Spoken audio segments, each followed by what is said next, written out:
KPBS On Demand is supported by Paint Care, offering households and businesses in California more than 800 leftover paint drop-off sites for recycling. Quantities of 100-plus gallons of paint may qualify for a large volume pickup. Learn more at paintcare.org. Good morning. I'm Annika Colbert, and it's Thursday, January 7th. We were in the middle of the debate on Arizona, and suddenly we saw that rioters had crashed through the Capitol. They had broken windows and were coming down the hallway through Statuary Hall, coming to the House floor, going to the Senate floor. And what was so unimaginable is that on the House floor, the Capitol Police barred the doors with desks and so forth and had their guns drawn. But I'm angry. I'm angry that we had the president show up this morning at a rally and could have been better about using his words and asking people to protest peacefully. The fact that he just recently told people to leave and not do that from the beginning makes me angry that we are at this point and that it has come to this. We have his supporters terrorizing Capitol Hill police, members of Congress and staff to try to stop this process. And so I'm angry, I'm sad. Well, I believe that the party of Ronald Reagan died today. The cause of death was suicide. The only way the Republican Party is a viable national party is if it can put together the Trump supporters and those who are more comfortable with the Mitt Romneys of the world. And now that Trump has led his supporters toward insurrection, toward a repudiation of electoral democracy, I don't know how they put that party back together again. And being here tonight is obviously a very, very emotional time. Let me tell you, I can't stress it enough. And you hear it in my voice. But like I said, despite these emotions, it sure as hell ain't going to stop us. And it ain't going to stop me from doing my job because that's how our democracy moves forward. The voices of Representatives Judy Chu of Los Angeles, Nanette Diaz-Barragán of Los Angeles, Brad Sherman of San Fernando Valley, and Jimmy Panetta of Northern California, respectively, all reacting to the tragic, deadly, and historic scene at the U.S. Capitol in Washington, D.C. yesterday.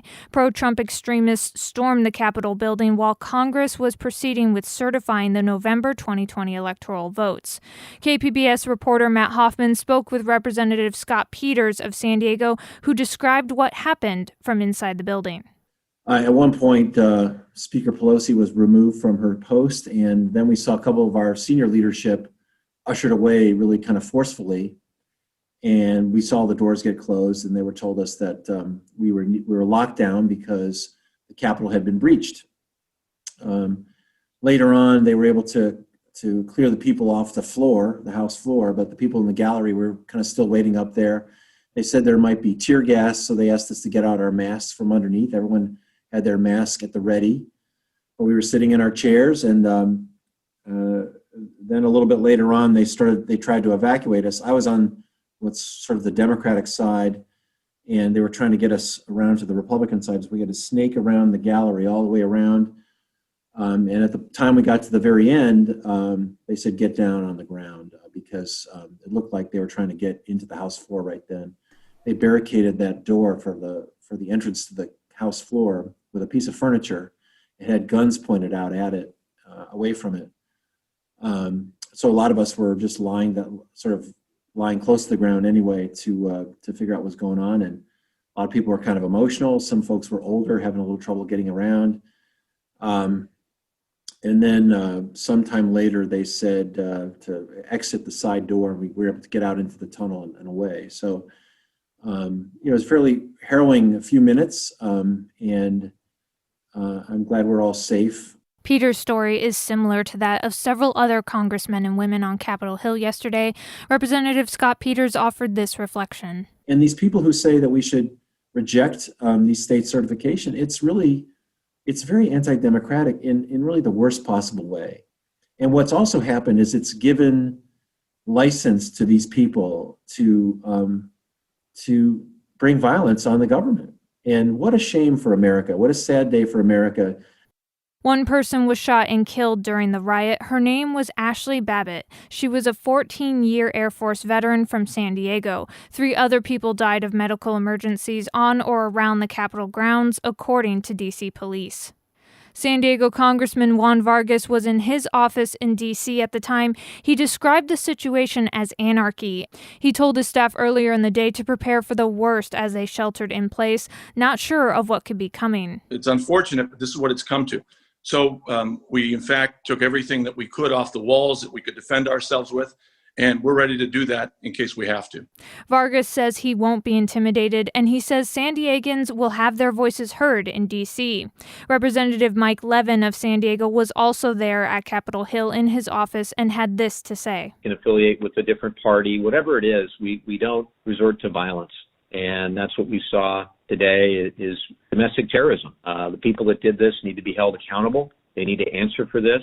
California Governor Gavin Newsom canceled his Wednesday news conference out of, quote, an abundance of caution after Trump supporters gathered outside the state capitol. Thankfully, there were no major incidents. Newsom says the actions of the extremists in D.C. were, quote, reprehensible and an outright assault to our democracy and democratic institutions.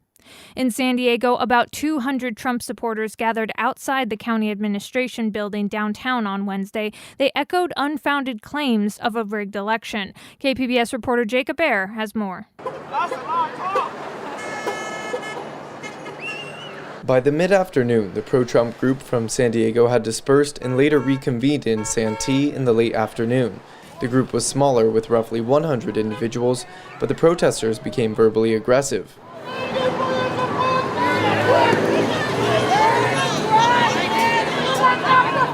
Some law enforcement arrived at the site of the protest just before 6 p.m. to investigate conflicts in the area, but no serious violence took place.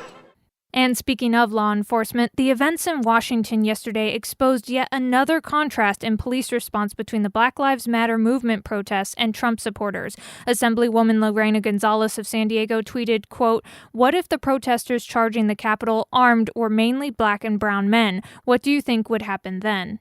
Representative Juan Vargas concurred with the criticism. If the reality was, if these were Black Lives Matter protests, it would have cleared everyone the hell out of here. Gonzalez and Vargas are far from the only ones with those observations. KPBS reporter Max Rivlin-Nadler has more. On Wednesday afternoon, hundreds of supporters of President Trump gathered in front of the County Administration Center in San Diego. Police presence there was sparse as the event ended peacefully. But a similarly sized peaceful protest in November in support of the Black Lives Matter movement was met with dozens of police in riot gear, who ordered the group to disperse. To civil rights activist Shane Harris, the disparate enforcement for different causes is typical of law enforcement in San Diego and across the country. You see sort of this lax approach because they're white, because they're not going to be as dangerous. We're not as concerned about them because of the color of their skin. And you've seen this across the country, and it is showing itself right now in America's capital. Harris called for investigations at the federal and county level into why police response have been so vastly different for the two groups. Max Rivlin-Nadler, KPBS News. Coming up, we'll have the latest on COVID-19 in San Diego and a lot more. That's next, just after this break.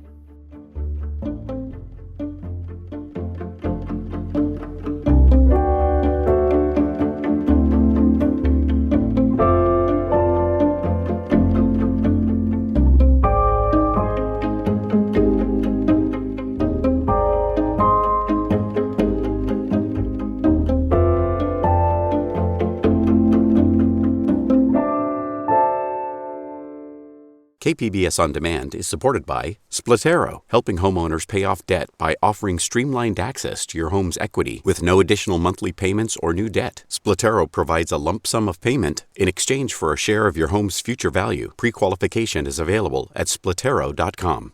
San Diego County public health officials reported more than 3,800 new infections on Wednesday and 37 new deaths. Governor Gavin Newsom has proposed that California give stimulus checks of $600 to the state's lowest income population. Anyone making less than $30,000 a year would be eligible for the stimulus check. It's estimated that 4 million people in California would be eligible. And the pool of eligibility also includes some undocumented immigrants living in California who file state taxes. Newsom also asked the state legislature to extend the moratorium on evictions. San Diego County leaders are vowing to counter the effects of a history of systemic racism. KPBS health reporter Taryn Mento says elected officials are pushing for a plan to combat long-standing health disparities highlighted by COVID-19. County data shows Hispanic, Black, and Pacific Islander residents are hit harder by the coronavirus. But new Supervisor Nora Vargas says COVID-19 isn't the only pandemic. And we must also collectively recognize and address that the pandemic of systemic racism is in San Diego County and in our nation. Vargas and Supervisor Nathan Fletcher were joined by community leaders to declare racism a public health crisis. Tribal chairwoman of the Manzanita Band of the Kumeyaay Nation, Angela Elliott Santos, explains how the past unjust practices against the local indigenous community created poor health outcomes. Today, diabetes runs rampant on our reservations. After having been free and proud, we were pinned up on land that wouldn't sustain one family out in the mountains, 4,200 feet up at Manzanita. So we see the lasting effects.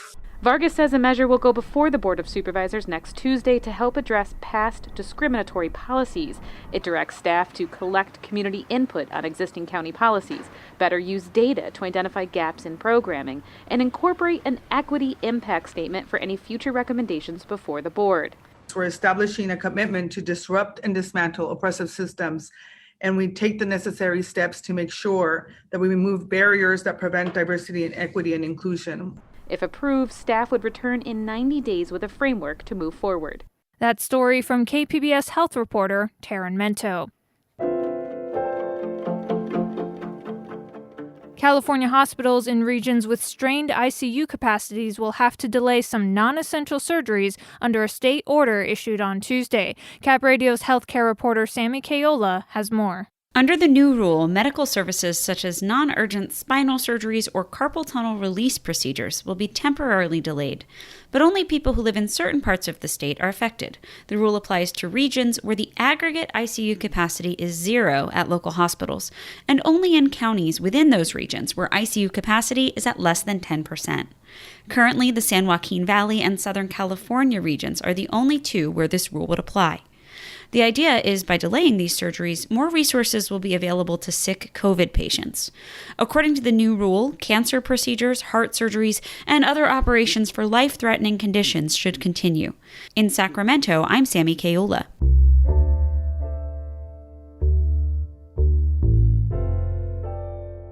A La Mesa police officer who fired a beanbag round that hit a black woman in the head will not face criminal charges. The announcement came from the district attorney's office on Wednesday. The DA's office review concluded that Detective Eric Knudsen used reasonable force when he fired on Leslie Furcron, a 59-year-old black San Diegan. Furcron was attending a protest on May 30th in La Mesa following the death of George Floyd at the hands of Minneapolis police, as well as following the controversial arrest of Amari Johnson in La Mesa.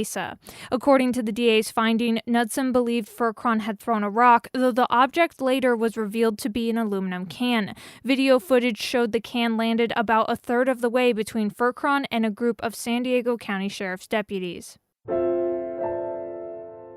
A new law will provide emergency aid for homeless veterans during the pandemic. According to the U.S. Veterans Administration, more vets have now died from COVID-19 than have died in combat in the last 2 wars. KPBS military reporter Steve Walsh has more. The new law will temporarily loosen up the rules for providing services and outreach to homeless veterans, including raising the amount the VA can pay landlords in places like pricey San Diego. Congressman Mike Levin is one of the bill's sponsors. The monthly rent payments has not been adequate for a community like ours. We know that roughly a quarter of those BASH vouchers are going unused. Those homeless vouchers were going unused in San Diego even before the pandemic. Price was one of the issues. Lack of outreach was another, Levin says. They can choose to provide services that they could not before. The new law comes as the VA says 6,772 patients have died from COVID-19, more than the number of troops who died in Iraq and Afghanistan combined. Steve Walsh, KPBS News.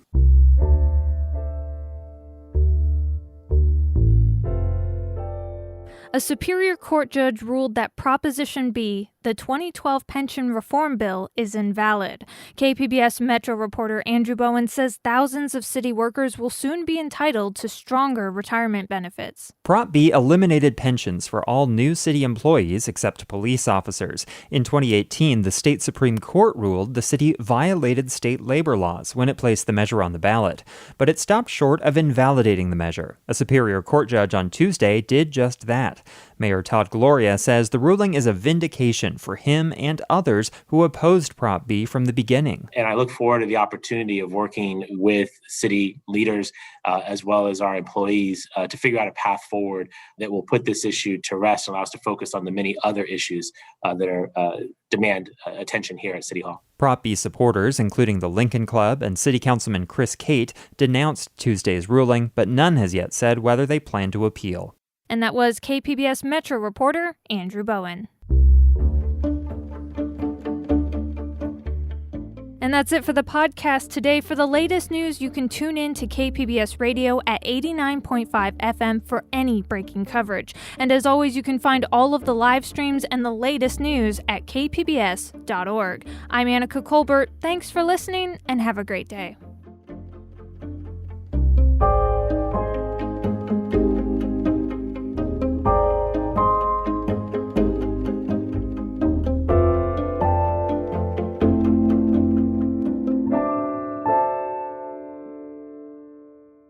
KPBS On Demand is supported by UC San Diego's Art Power, presenting cellist Joshua Roman, performing from his album Immunity, alongside music by J.S. Bach and more, Sunday, June 22nd at UC San Diego's Epstein Family Amphitheater. Reserve your tickets at artpower.ucsd.edu.